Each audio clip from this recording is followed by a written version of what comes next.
Bits for You, Episode 1. This is the beginning. This is it. This is our show. This was recorded on February 11th. I am Robert, and along with Javier, we're just two average geeks that enjoy talking about what every average geek enjoys. Films, games, TV, comics, wrestling, mixed martial arts. And on occasion, we'll throw in some philosophical, maybe life-altering stuff. At times, we swear because we're adults and we do adult things. This is the beginning, so we're still trying to figure out the flow of things, the organization of how we're gonna continue on with this show. This is as I mentioned, the introductory episode. Some of the things we're gonna talk about on this episode are playtesting a game, our personal best games and movies of 2016. One word: amazing. At the end of this show, we will give you details on how you can reach us and follow us.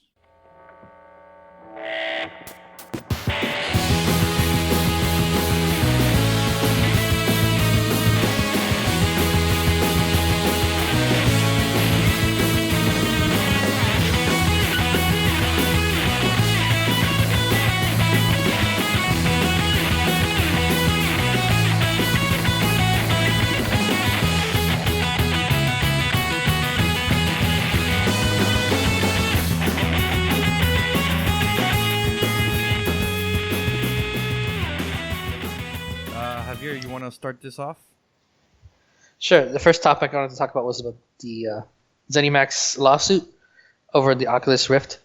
So basically, the Dallas, Texas jury awarded $500 million. Give us some background on ZeniMax. Like, what do they own? What do they do?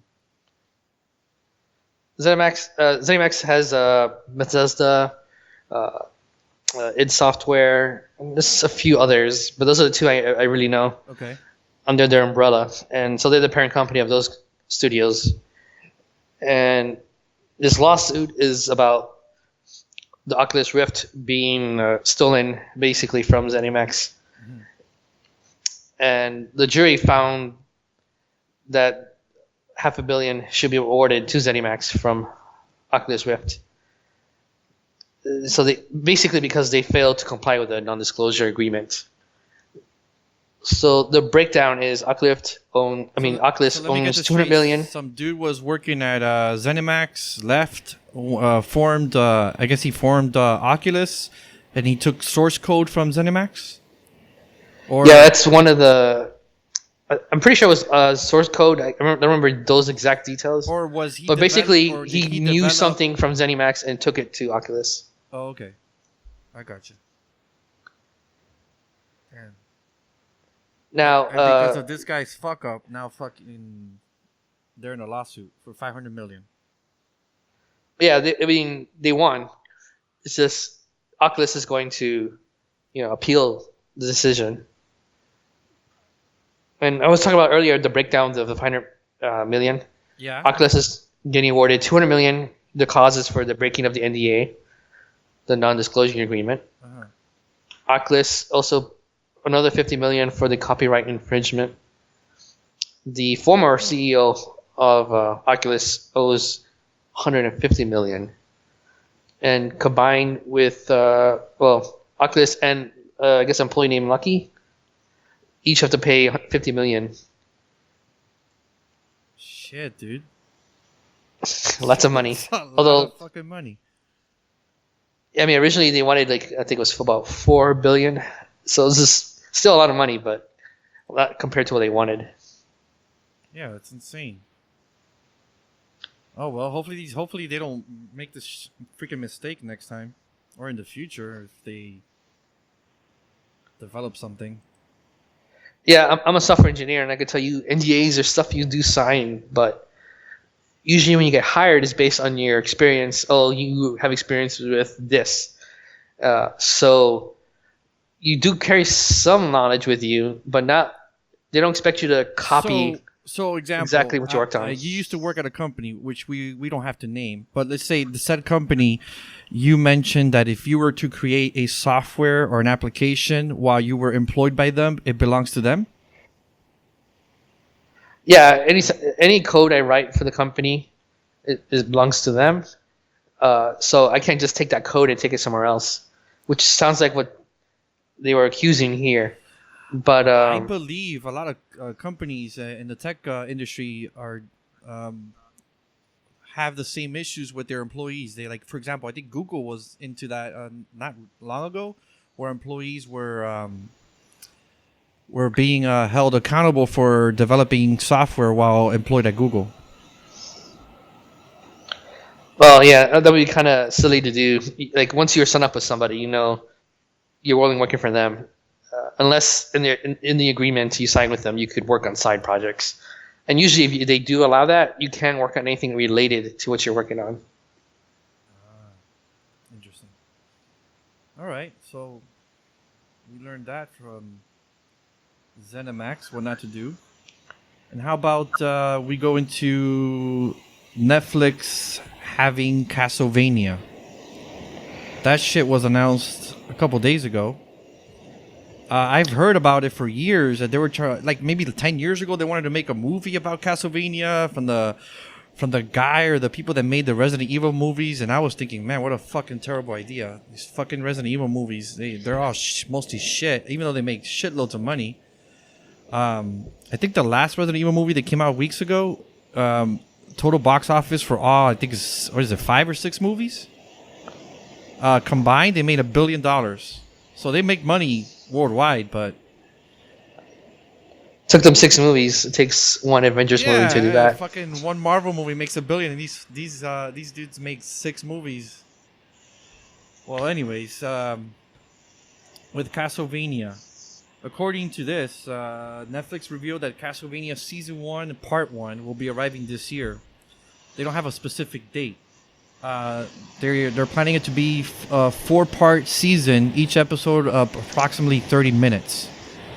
Castlevania is going to focus on the game's franchise Belmont clan, as it follows the last survivor member of the disgraced Belmont clan trying to save Eastern Europe from the extinction at the hand of Vlad Dracula himself. So I've read that it's following the adaptation of Castlevania 3, Dracula's Curse, but they did not give out any other plot details at this time. Yeah, it's not that much out there. There's also supposedly some names attached to it, like the producer from Adventure Time, the guy who also did the Dark Power Ranger short film. Right. I heard that the main producer is Adi Shankar, and he produced the very great underrated Dread movie that came out a couple years ago. Yes, he did that. Yeah. He made that movie, and I fucking love that movie. A lot of people never saw it, but if you haven't, check that shit out. That shit is insane. The fucking action is amazing. Even for an action sci-fi movie, the story is just straight on, like action, like beginning to end, pretty much. He also got Warren Ellis, and for those people in the comic industry, they know Warren Ellis as writer of Punisher and Preacher. So that's a good name to have for your show on Netflix. I think this is his first experience in Hollywood, though.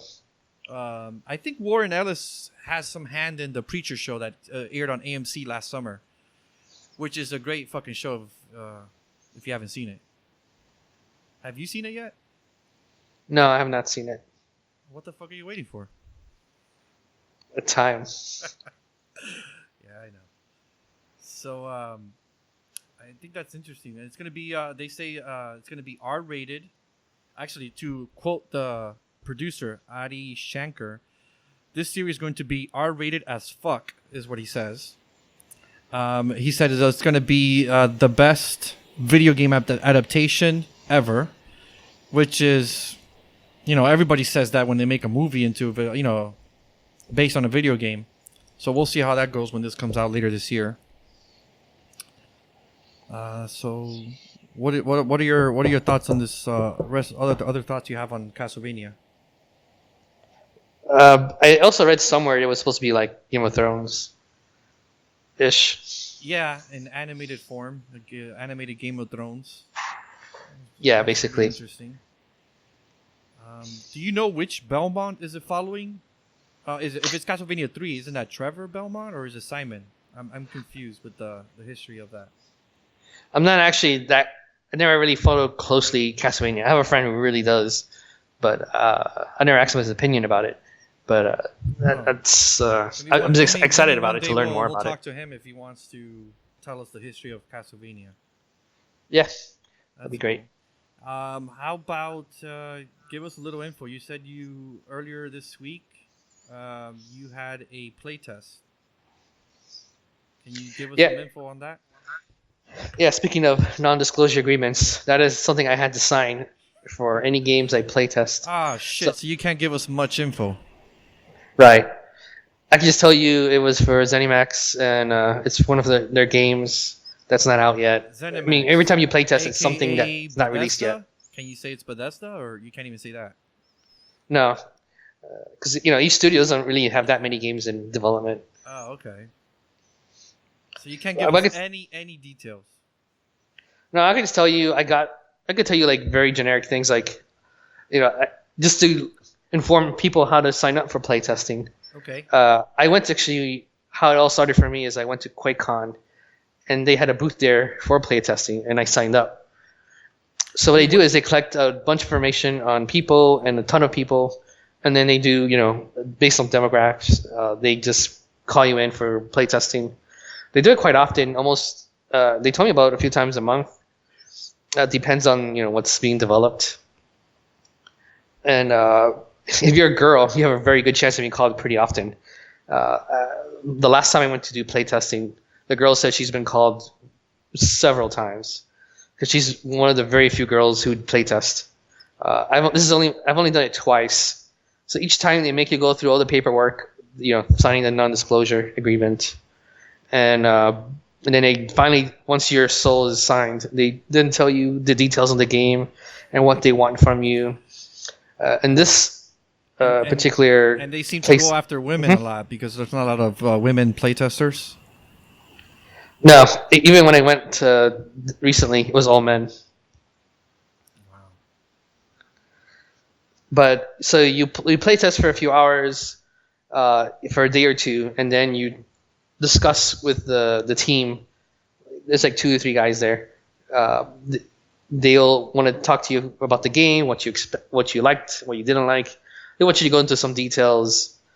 They're not looking for any kind of bug testing. They just want you to talk about user experience. So it's more like feedback, positive feedback on if you like the game, or things that you don't like about it. Right. And after that, they give you like a bag of swag. I got a pop figure of a Deathclaw. Uh-huh. I got the Evil Within shirt, and I also got a Fallout Scully. So because they don't pay you for this is just basically for the swag. Kind of volunteered, but here's some swag. Yeah, here's some things for volunteering. That sounds cool. Yeah. And how about this E3? From what I've seen and read, E3 each year, their attendance is going down, and that's probably because of all these other big gaming conventions like PAX, for example, has taken a lot of thunder from E3. From the press. E3 at one point, many years ago, I think it was like 15 years ago or something, they had like a day where they let the public in, just a couple hundred, I believe. And now they're reopening this to the public. This year, tickets go on sale, if anybody's interested, on Monday. And what date? Actually, no, wait. Tickets will go on sale on Friday the 13th. Oh, sorry, February the 13th for $250 is the date here. But then on the top of this article, it says tickets will go on sale on Monday. So I'm not really. Oh yeah, Monday's the 13th. Yes. Sorry, my mind is all fucking everywhere. So it says early bird discounted tickets will be available for $150 and will be limited to 15,000 people. So that's something to look forward to if anybody wants to go there. Yeah, it's on sale February 13th at 12 noon Eastern. And yeah, you said it 3-day passes, $250. I'm interested in going. I'm pretty sure the tickets will sell out very fast. Have you been to any of these gaming conventions? I think you mentioned you went to one. What was it? I went to PAX South once. Okay. How long ago was that? Or when did you go? It was the first PAX South. I think that was 2 years ago. Okay. And it was pretty cool. You could tell it was, new. Basically, the exhibitor hall just had a bunch of games that you could play and try out, or talk to people to get information, like the devs, and talk about the game. It was a lot of indie developers there talking about their games. A lot of games you never heard of or not released yet, or it just released it and they're trying to get more eyes on it. And then they have a gaming room with like all the consoles available, like old to new. Like they had an Atari. Do you know of any games that you saw at PAX that have ended up being, very well received games? Well, Nintendo had Majora's Mask up for play. It's not a new game, but it was a new release, I guess. Is that the 3DS? Yeah, for the 3DS. And they had the new 3DS at that time. It wasn't out yet, and they had it there for display as well. Speaking of 3DS, I keep hearing that the 3DS, the new 3DS that's being sold, doesn't come with the charger. I've heard about that. I don't have the brand new one. I do have the one before that one. Why the fuck would Nintendo sell a 3DS and not include a charger? I just don't understand that. I guess for price reasoning. I guess they assume that everybody has a cell phone. They can use their cell phone charger, but not everybody wants to use their cell phone charger just to charge a 3DS. I don't know that many people with the new one. I've seen it before, but I don't actually know anyone with it. But you can play the new, there's like 2 games that you can play with it. Otherwise, 3DS plays anything else. Okay. Something that caught my attention recently was that I don't know how big this is, but Guardians of the Galaxy Volume 2 is coming out this May, and they do test screenings. The highest previous test screening movies that Marvel released were Iron Man 3. So test screening is before the movie comes out to the public, they do test screenings to see how it rates with the fans in that city. Usually these test screenings are done close to the studio, for example, in Hollywood. So Guardians of the Galaxy scored a perfect 100 on their test screening. Guardians of the Galaxy Volume 2 scored a 100. It's insiders confirmed that it's extremely rare, if not unprecedented score, saying that the movie, which Disney, which owns Marvel, is set to release May 5th, bested the previous top Marvel scorers, which were Iron Man 3 and the first Avengers. They tested around the 90s, the high 90s out of 100, those 2 prior movies. I think that this is good news for Guardians of the Galaxy. I love the first Guardians. I thought it was a good movie. It was a great movie. But I have a question, though. Why do they do these test screenings? Because I don't think they have enough time to even change it if people didn't like something. Yeah, that's a good question. They really don't say much as to why they do the test screenings. They just mostly do it just to see what people's reactions are. Maybe they can change their marketing. It's possibly more marketing behind the test screenings, just to see how it markets, how much money they should invest into the marketing. That's the main thing that comes to mind when it comes to test screenings. And maybe help them predict how much money it's going to make. Probably, and more marketing, because there really isn't much they can do. It's going to be released in 3 months. Yeah. I'm pretty sure most of the post-production is complete. Maybe they're still working on effects, but that shouldn't take that long. I'm looking forward to that movie. Me too. The first one made over 700 million worldwide. And on Rotten Tomatoes, they had a 92% from critics, which is outstanding for a freaking Marvel movie. Yeah, I think all the Marvel movies are basically hitting home runs here. DC is the one that's struggling. Yeah, DC. I mean, speaking of that, you and I discussed this earlier. Suicide Squad. I recently finally saw Suicide Squad. I'm not gonna go too much into detail, but I felt that it was kind of hyped, at least from people I know, friends and family. I did not enjoy that movie at all. I enjoyed. I mean, if I was to pick between the DC's extended universe, Man of Steel, Batman vs Superman, and Suicide Squad, have they released anything else, or that's it? Yeah, that's it. All right, I would say Man of Steel and Batman. Batman vs Superman was better than Suicide Squad. Suicide Squad was freaking dog shit. Yeah. Actually, funny enough, it's not including that universe, but it should. It's the best rated one. Is the Lego Batman? The Lego Batman movie that just came out? Yesterday. We're recording this the day after. Yeah, it had high, like over 90% rating on Rotten Tomato. People are liking it. This is expected to do well. I fucking enjoyed the first Lego movie. I think it came out 2 or 3 years ago. That shit was amazing. I was laughing from the moment it started, and that catchy song. I don't even want to go into the song because it's gonna get stuck in my head if I just start. Everything's awesome. Oh Jesus, dude! What the fuck? Now it's in my head. Yeah, everything is awesome. That was a great movie. I also saw something that. What was it that I was gonna go into here? How about tell us about The Last Guardian?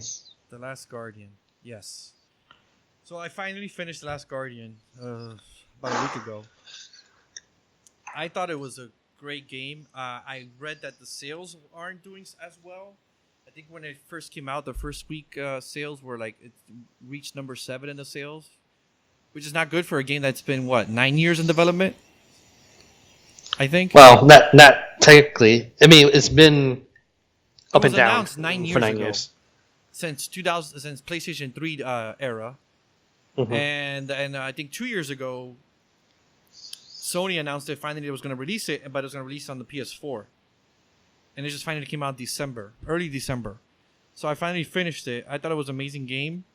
Not as well as the previous 2 Team Eco games, which were PlayStation 2 games. Eco was the first one, and then Shadow of the Colossus is the second one. Shadow of the Colossus, to me, is one of the best games I've played ever. So when they announced Fumito Uda, I think is his name, is pronounced, the designer and developer of those games, he was working on The Last Guardian. I had high hopes. The first act of the game is literal. It gets repetitive. There's not much going on, but once you pass that first act, it's an amazing game. A great story. It even by the end, it will pull on your heart. Like you will literally be an emotional. You would have gone through an emotional ride by the end of the game.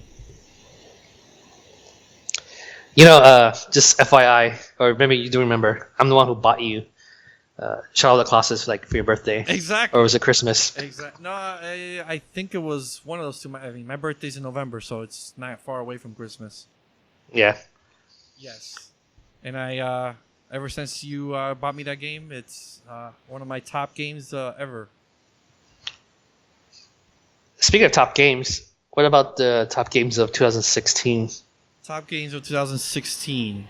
Let's go ahead and discuss some of that. So, what are your... Would you want to go first? Oh, sure. Okay. Just to name drop a few, and then we'll go later on into it. The 4 I would just pick out are Overwatch, Doom, Dark Souls 3, and Pokemon Moon and Sun. Pokemon Moon and Sun. Jesus, they still make those Pokemon games. They still make millions. And what do you like about this Pokemon game? What makes it stand out? This one had a ton of Pokemon. I think it was like 200 and I forget the exact number, 240 or something.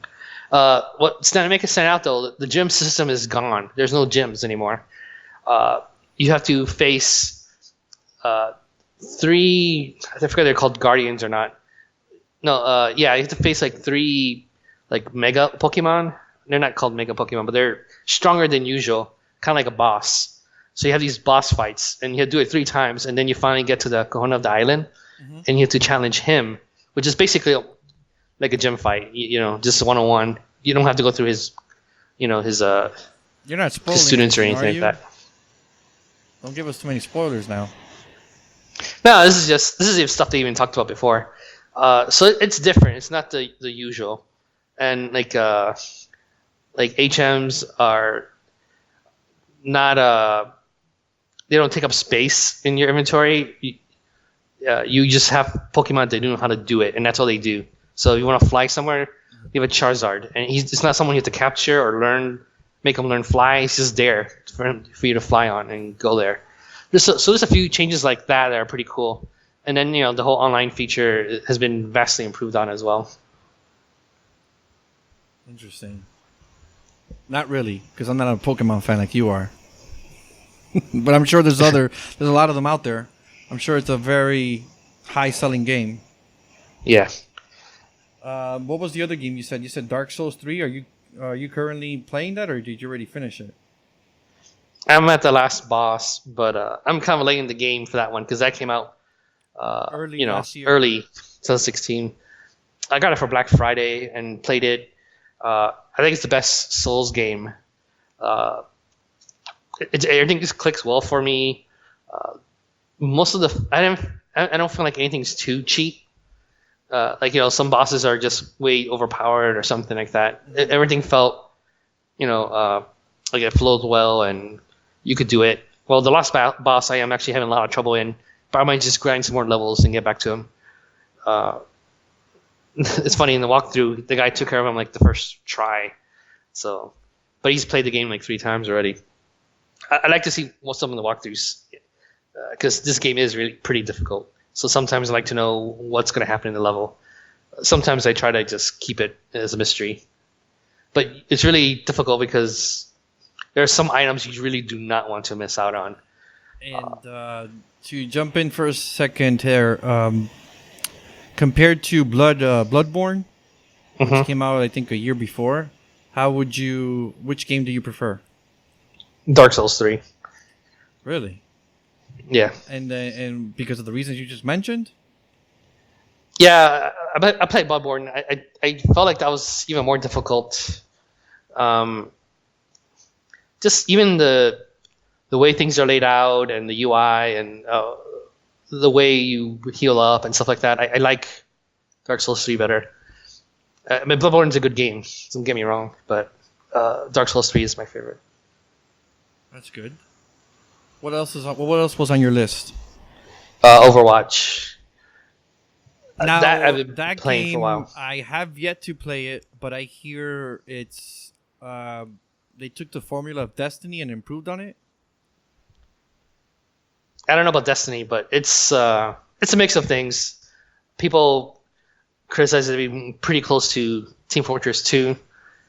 So basically, there's a bunch of characters, and they have each their own powers and their pros and cons of why to use them, and they have kind of their own role too.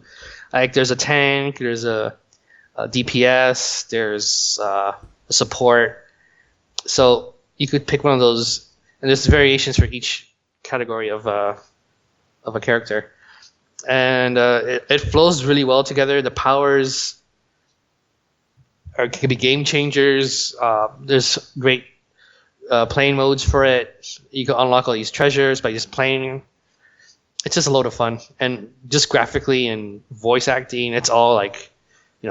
That's great. What other games did you say were on your list?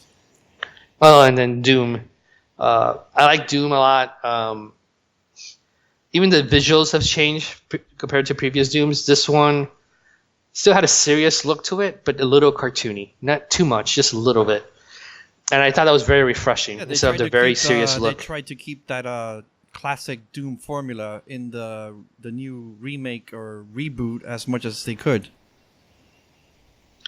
Yeah, I guess they try to keep. I mean, you can tell it's a Doom game, but it's just it's updated and it's not just the visuals, but the playthrough. If you go through things very quickly, intense action, it gets pretty crazy. There's times where you have to fight like just hordes of enemies, and it's like intense action for like 10, 12 minutes, maybe even more. It depends on the area you're at. But I love it because it's just intense, bloody, fun, and everything is the controls, the graphics, everything is top notch. I will add that as well to my top games of last year. I don't have a lot. Last year I was busy with other stuff. So, but Doom is definitely, as you mentioned, a fun game.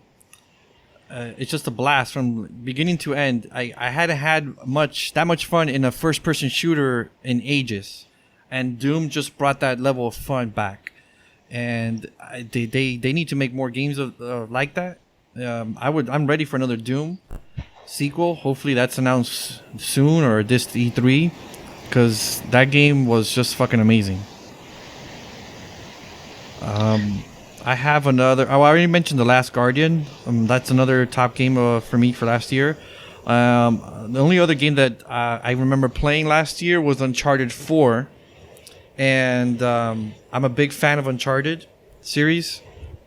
I love those games. Out of the first original trilogy, Uncharted 2 is my personal favorite. I just thought they had the mixture of cinematics, storyline, control, and the characters were just all at top-notch level in Uncharted 2. Uncharted 4 comes from the director of The Last of Us, also made by Naughty Dog. So they delayed the game because for a while, because the original the director for Uncharted series, Amy Hennig, she left I think halfway or the beginning of Uncharted 4. So he had to the director from Last of Us stepped in and finished the game, and it's an amazing game. You can tell some of the things from Last of Us, like the characters helping each other. Like if for those of you who haven't played Last of Us, you start off playing with Joel, and he has to help out this teenage girl. I forgot her name. You remember her name? No, I don't. Oh, whatever the fuck her name was. Anyways, so that formula was used here a lot in Uncharted 4 with Nathan, and I don't want to spoil it for those that haven't, even though I could spoil it because it's almost a year old. The game came out. I think it came out in April. I don't want to say who he plays with, but he has a side character that helps him a lot, and just the connection of that side character is amazing. Again, top storytelling from Naughty Dog. The graphics are amazing. I think it's up there with the best graphics I've seen on the PlayStation 4. It's just a great game, and again, by the end of the game, your emotion with the story is just amazing, and it's a great end to the story of Nathan Drake. Those are my top games from last year. Yeah, actually, Fallout 4, I actually played it as well, and that's a notable game to mention too. You just mentioned it, but I liked it a lot too. You did play Uncharted 4. Yeah, I played it. It's a common theme for me to play games months after they've been released. At this point in time, the only games I will play at release date that I trust are Nintendo, because a lot of games, they come out, they're buggy, or they have these large patches to fix some of the day one bugs already, or server problems. All these issues come up, and I'm like, I could just wait a while for the game, and by the time I play it, it already has all the bug fixes. So I tend to wait a few months after a game's released, unless it's, like I said, Nintendo. I can't remember what else I played day one. I don't remember buying a game day one last year at all. Actually, yes, the only one I got day one was Uncharted 4, and I don't remember it having a big patch or anything like that. I got it and I started playing right away. But you're right. I don't buy games day one. I'm almost to the point not even doing it anymore because there's so many patches that you have to do. And not only that, like if you literally wait 60 to 90 days, I think it's a good framework. The games will, in some cases, will drop in price. because it adds up. Buying $60 games here and there, you're like, fuck. And some of them not even worth $60. Some of them are worth, I would say, $40. Yeah, I'll buy it. $30. You know. Yeah, I bought Dark Souls 3 for $15. You know, that was a Black Friday sale, but still, the, you know, I didn't buy it day release. I got on Black Friday the Elder Scrolls Skyrim. They had the remaster on the PlayStation 4. It had on sale for like $25, and I got that. So, but I haven't even played it yet. It's there. I have a backlog of like I would say a dozen games. It's just time to fucking play these games. What about games you didn't like from last year, 2016? Games I didn't like. No Man's Sky. That was a hype game, and a lot of people agree. Just everywhere I hear it, they build up to this. Like when they announced the PlayStation 4, and I think it was announced in 2013, they showed No Man's Sky. They would show trailers every year at E3. Oh, it's coming, and you get to do all these things, explore these worlds. You're gonna play online with people and interact with them. The game came out, I think, is August of 2016. None of that was in the final game. None of that. It was just you're there, and it's just like Minecraft. I thought I was playing Minecraft. I was like, why the fuck am I want to play Minecraft in space? I'm like, no, fuck that shit. But that's just I fucking hated that game. Have you played it? No, I avoided. I saw the hype. And like I said, I don't buy day one release games. So I waited for that one, and then all the negative feedback came back, and I'm like, yeah, I'm not gonna play this. I heard they did some fixes, but it's not enough because they never fulfilled their promises. They showed stuff that wasn't in the game. It was just a big drop. On their part. Yeah, there's a game that's similar. It started off with a Kickstarter, Star Citizen. It's from Chris Roberts, from the Wing Commander series from the 90s. It's a very popular flight sim game that they used real actors, like live action footage. Mark Hamill was in it.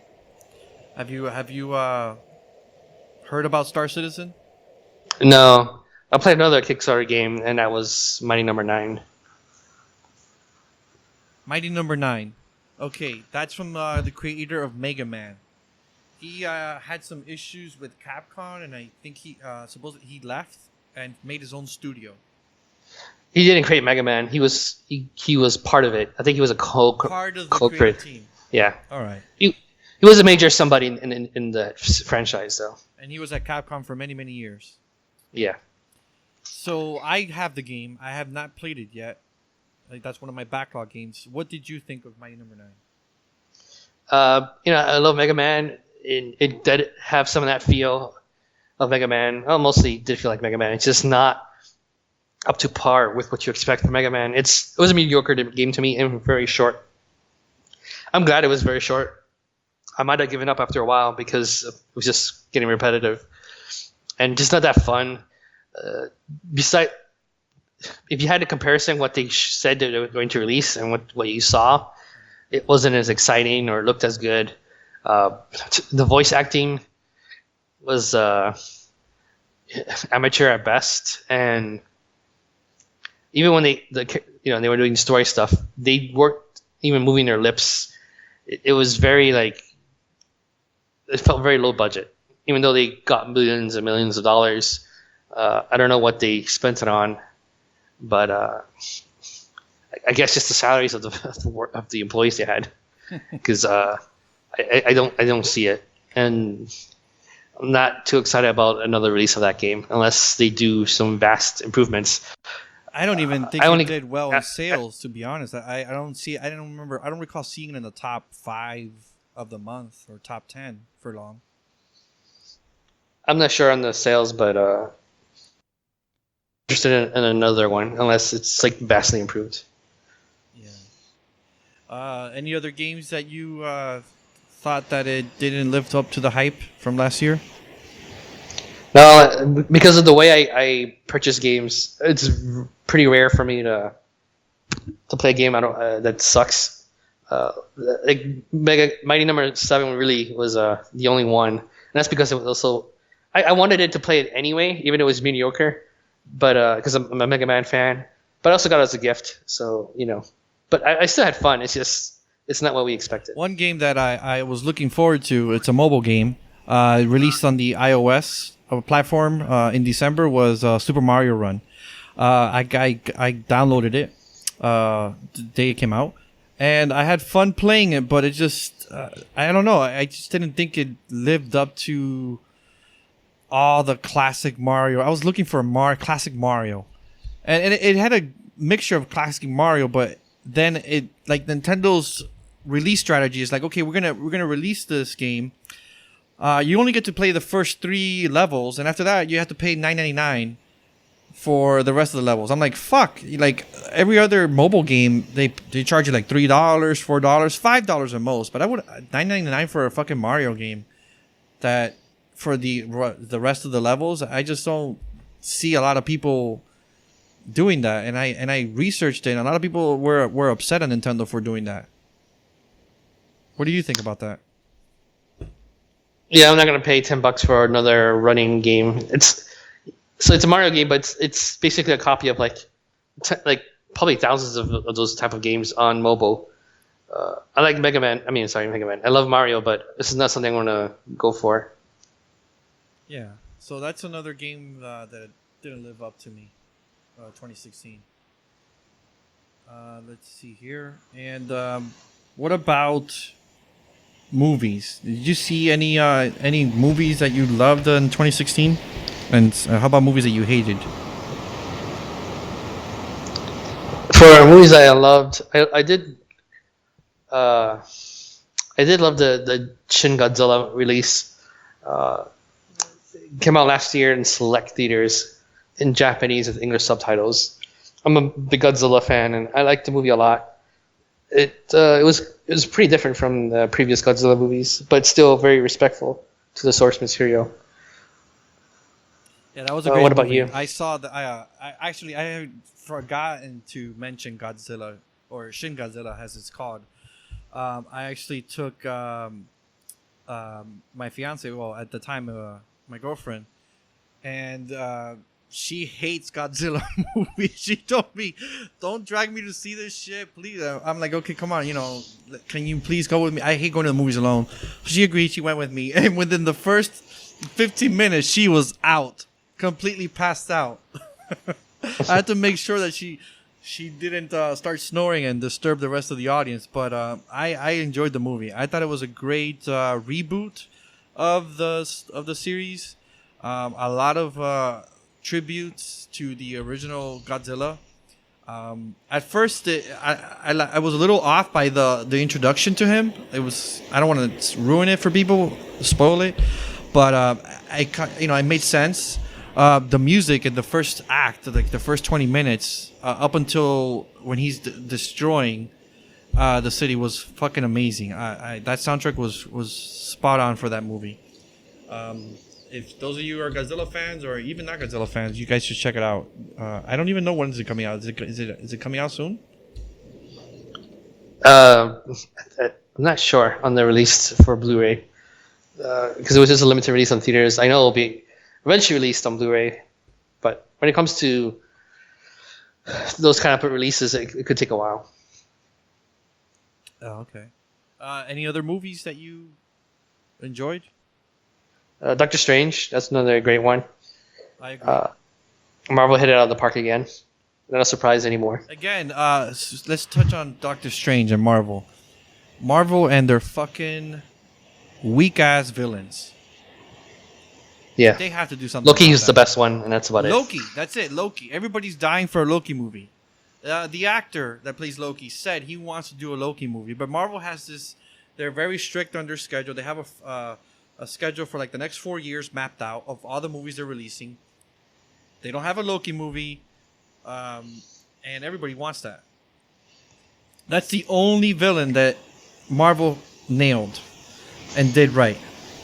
I think I was reading an article. Kevin Feige, the president of Marvel, said that he's heard the criticism of the villains, and he said that Thanos is gonna change that. We'll see if that's true. when the movie comes out, the Avengers: Infinity Wars. We'll see. I don't see him being anything different.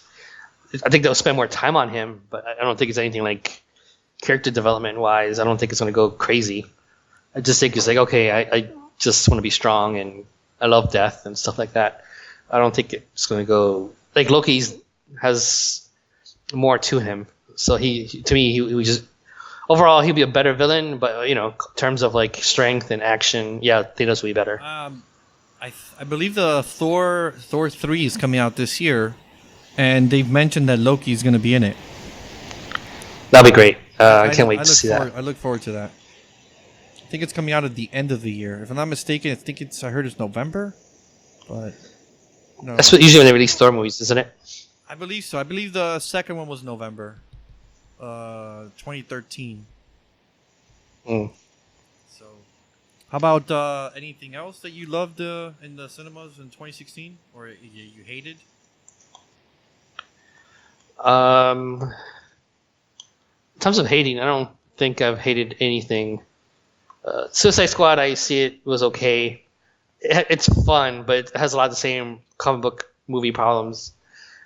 And then some of the stuff is not realistic, at least to me. Like Harley Quinn's going to go fight the Enchantress with a hammer. That doesn't make any sense. But it was still a fun movie. It's just, and it could be funny at times. It's just, and the idea is cool too. It's just, in the end, there's so many things that were weak. Those baddies, as I call it, the Power Ranger villains. What the fuck was DC thinking about? Oh, like the putties. Yeah, they were like some kind of, I don't know, muddy or crystal creatures. Yeah, they broke down into like diamonds or crystals. It just, to me, I found it to be very cheap. Yeah, when they throw in that hero, what was his name? Or not hero, villain. Slipknot, I think it was his name. They could climb any wall or something. Yeah. He was just there for one point to show you the device in your neck works. Yeah, and DC. He was very thrown in. Yeah, DC announced that they're working on Harley Quinn is having I guess you could say a solo movie because it's called Gotham City Sirens, and they'll be they say they're starting working on that this year, so it might be released next year or the year after. Yeah, she was the best thing out of the movie, so that makes sense to me. Yeah, they focused a lot on her character. I think it was well done in that aspect, but I did not like the Joker at all. I don't know, it's just the script for the Joker, it just didn't feel Jokerish to me. I still liked Heath Ledger's portrayal of the Joker. I even like Jack Nicholson's portrayal of the Joker. Mark Hamill's as well in the animated series, but this Joker with Jared Leto, I didn't feel it. To me, his visuals sucked ass. He has a little tear coming out of by his eyes, and that big smile in his hand. All the tattoos suck on him, really. And yeah, it's just the visuals. I wish they actually took off most of those tattoos. His acting and the environment that the Joker created when you're around him, that I liked. Like he's a very serious threat to other people. He's crazy. I liked all that. I just didn't like his visuals, really. That really sucked ass. Yeah, man. I agree with you on that. I also movies from last year that I enjoyed were I recently saw Hacksaw Ridge, World War II movie with the Spider-Man guy, not the current Spider-Man guy, the previous one. Andrew Garfield. Yeah. That was really well made movie. I enjoyed it a lot. Mel Gibson directed it. I think he should stick to directing. I mean, I love him as an actor, but directing, he is spot on. I have yet to see a bad movie that he's directed. I loved Braveheart. I think the one before that was that he directed was Man Without a Face. That was a good movie. Apocalypto is amazing movie. Not a lot of people saw it, but it's an amazing movie that he directed. But Hacksaw Ridge, I saw it recently, and it's a great movie. let's go into. You want to add anything else to that? Movies? No. How about you went recently to? I was gonna say WrestleMania. What the fuck? Royal Rumble. Tell us about that. Yeah, I went to Royal Rumble, and it was in San Antonio, in the Alamo Dome, and that was fun. That lasted from, let's say, 4:30 p.m. to probably about 9:30. Maybe I think that was about 10:30. Anyway, it's about 5 hours of wrestling. I'm a big wrestling fan, so I enjoyed it all. I kind of wish it didn't start so early because people were not aware. So like the first match, there was barely anyone sitting down, and it was a match that they kind of built up for a little bit. Not a lot. It was the women's tag team match. That was okay, and the rest of the pre-show matches were good. Just you could tell the audience didn't even know what was going on. It was very packed. I had trouble. I was never able to even buy food because there's so many people. Why couldn't they tell what was going on? Is it like bad production on WWE's behalf? No, the production is fantastic. I think what happened was, and I'll talk about this a little bit more later. The Alamo Dome employees were not ready for this at all. Ticketmaster did not even reflect the change of the time it was going to start. Like people were not aware when the thing was actually going to start. I think on the ticket it said 6 or something, and I can tell you it started like at 4:30. Damn, a full 90 minutes before the scheduled time? Yeah, I mean, the actual Rumble started at 9. At 6. But there was all these pre-show matches, and one of them was a tag team title match, something that's important. And like I said, they're all good matches. Not to me. Just so you guys know, I haven't watched wrestling in ages. But I know a lot of people like it, and Javier likes it, so that's why we're discussing it. So the WrestleMania. Here we go again. Royal Rumble started at 6. Well, the pay-per-view started at 6 officially. The Rumble itself, starts like at 8, which is there's 30 men. Every 2 minutes, it starts with 2 people. Every 2 minutes, someone else comes down to the ring. You get eliminated by being thrown over the top rope, and both your feet land on the floor. And whoever is the last person standing gets a title shot at WrestleMania, which is the one you keep on saying, but this is the Royal Rumble. So I could go through the matches, but basically, WrestleMania. Yeah, the best matches really were John Cena versus AJ Styles and Kevin Owens versus Roman Reigns. Those 2 matches were up there. Pretty awesome matches to watch. Great action, and they have enough length. They were not short matches. They were like both of them were probably over 20 minutes. And then the Rumble itself, that was fun. Let me guess, John Cena showed up? No. Cena had a title match already, and he actually won the title from AJ Styles. Wow. So John Cena's the champion, and Kevin Owens is the other champion. Kevin Owens is the Universal Champion. John Cena's the WWE Champion. So the Royal Rumble itself, people were expecting like some return of a veteran or something. Nothing like that happened. In terms of veterans, we had Goldberg who showed up. We knew Goldberg was going to be there. Undertaker was going to be there. Brock Lesnar. We knew those people were going to be there. The one that was the biggest surprise was number 30, which was Roman Reigns. He just had a match and lost. And I don't know if you don't know too much about Roman Reigns. He's The Rock's cousin. He has a great look to him. He's a good wrestler. He's usually in the main event or up there. The company has a lot of faith in him, and they always push him to be a good guy or a babyface. But a lot of the hardcore fans boo the hell out of him, and so when he comes out, it's kind of more boo heavy. Even though he's supposed to be a good guy, he gets booed up a ton. To be honest, the only people who really cheer for him are kind of just the kids and the women. Kind of like John Cena, but John Cena just gets some more of a 50-50, sometimes more boos. Well, Roman Reigns, I swear, it's like almost entirely mostly boos. There's a lot of controversy conversations online about having him just be a bad guy or a heel. Anyways, he came out number 30, and people were so pissed off. Like, the guy next to me took off his jacket and started repeatedly throwing it to the ground, just so mad that he was number 30. And he was almost the winner. He was down to the final two was him and Randy Orton. And so people were even more pissed off.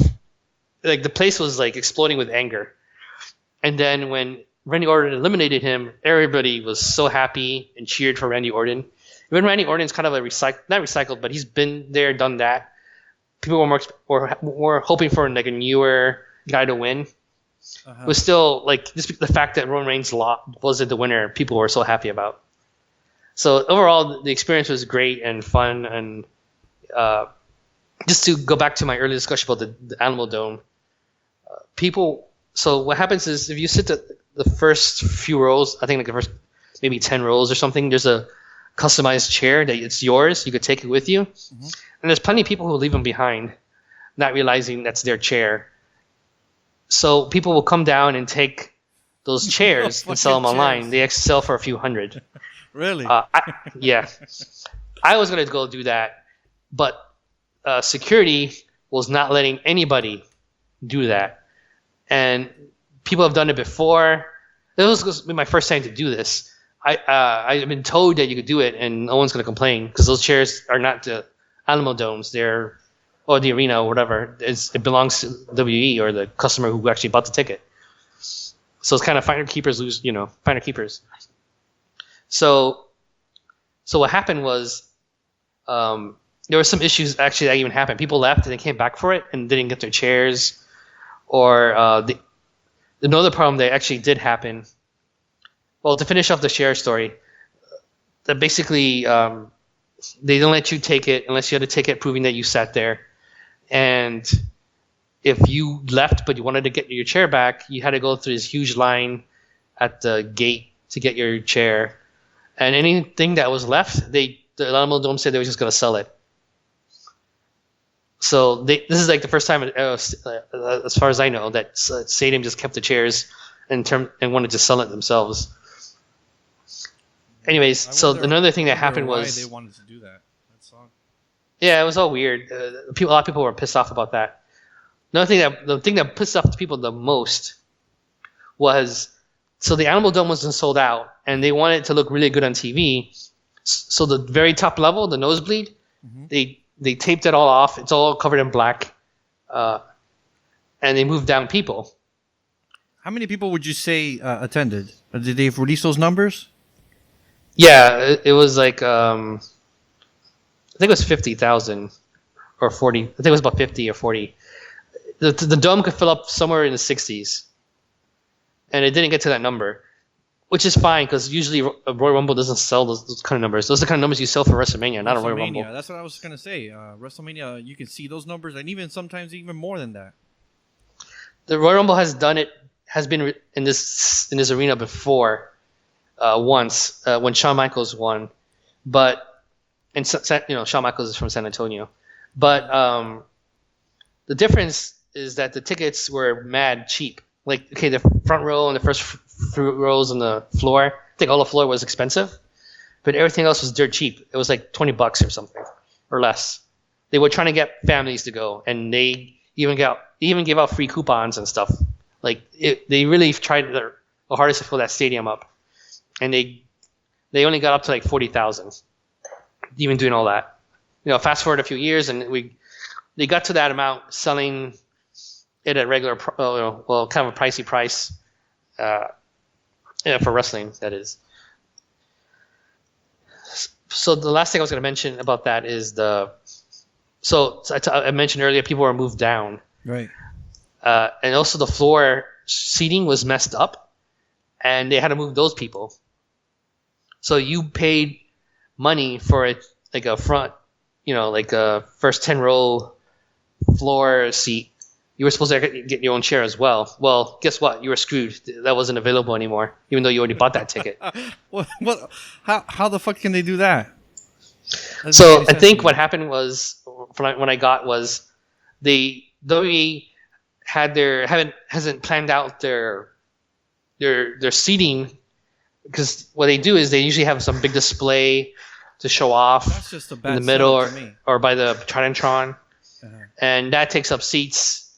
And the arena didn't take off for that, didn't plan for that. So when they WWE finished their floor plan, those seats were not going to be able to sit there anymore, or be there anymore. So when people showed up, their seats are not there no more because that room is taken up by displays and stuff. Right. So they moved them. So a lot of people online reported it took them hours to actually move to their real seats, and even then they moved to seats that they're like way up, like second level and stuff, and they were kind of standing around. They didn't have a place to sit. So what happened was people complained, and so WWE sent people a free 3-month subscription. The seat you would have gotten if you sat there, the graphical first 10 rows of chair, and then I think it was a DVD, and then also a ticket for a future event near your town. So they had to do that because so many people were complaining in the hundreds. A lot of people got screwed. They complained right at the event or after? At and after, because I was there trying to get chairs, and people were even complaining about that there. Because one guy was actually really on it, and they brought even more cops about it. Initially, there was no cops, just security. Who's to blame for this? Is it WWE or is it the event organizers at the arena? People are, from my understanding, it's the arena's fault mostly, but I think it's a communication problem between the arena and WWE. WWE does this all the time, though, and I've never seen a problem about it. This is the first time I've seen a problem. So I'm really going to say it's the arena's fault. So whenever they are in town, you tend to try to go to all their events. Yeah, and I've never seen any problems with this kind of stuff. This is the first time I've seen it. So that's why I'm thinking, yeah, it's probably mostly the arena's fault. Interesting. Well, hopefully they get their shit together for next time. Yeah. Oh, that's good. Is there anything else you want to discuss on this episode, or? No, I think that wraps up everything we planning to talk about. So, we good? Yep. All right. I think that was good for our first episode. We'll update this as soon as we can, and I'll talk to you guys later. That was it. That was the first episode of this podcast. It's new, it's exciting, and with a bit of time, things will improve. If you enjoyed this, please support the show by leaving a review and rate us on iTunes, Google Play, Stitcher, or any of the dozen other podcast platforms. You can stalk us on Twitter at Bits4U On Facebook, you can find us by searching Bits4U, or email us at bits4upodcast@gmail.com. I will have these links on the description section of this episode. Thank you for listening.